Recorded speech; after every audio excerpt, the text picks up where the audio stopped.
Gauri Suryavanshi, S मराठीमध्ये आपलं स्वागत. वळूया आजच्या बातमीकडे.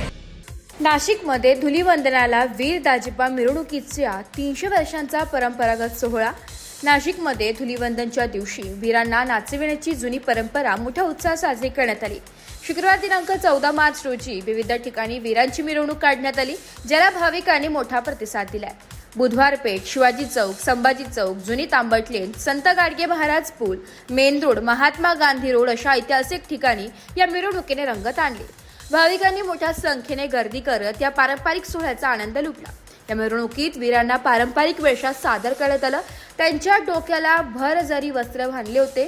कानात सोनेरी बाळे, हातात सोनेरी कडे आणि पायात जोडा असा दिमाखदार साज चढवण्यात आला. ढोल ताशांच्या गजरात वीर नाचवत भाविकांनी त्यांचे स्वागत केले. संध्याकाळी 6 वाजता बुधवार पेठपासून मिरवणुकीस सुरुवात झाली. या दरम्यान घरासमोर रांगोळ्या काढून स्थानिक नागरिकांनी ठिकठिकाणी दाजिबाचे स्वागत केले. नाशिकमध्ये वीर नाचवण्याची प्रथा अनेक वर्षांपासून सुरू असून यावर्षी भाविकांचा मोठा प्रतिसाद लाभलाय. हा सोहळा नाशिकच्या संस्कृतीचे एक महत्त्वाचे अंग मानला जातो. भाविकांनी या सोहळ्याचा आनंद घेत पारंपरिक उत्सवाची रंगत अधिक वाढवली आहे.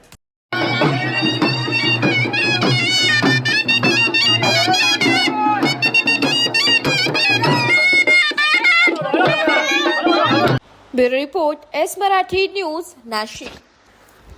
अशाच नवीन ताज्या घडामोडी जाणून घेण्यासाठी आमच्या एस मराठी न्यूज चॅनलला लाईक करा, शेअर करा, सबस्क्राईब करा आणि बेल आयकॉनला क्लिक करायला विसरू नका.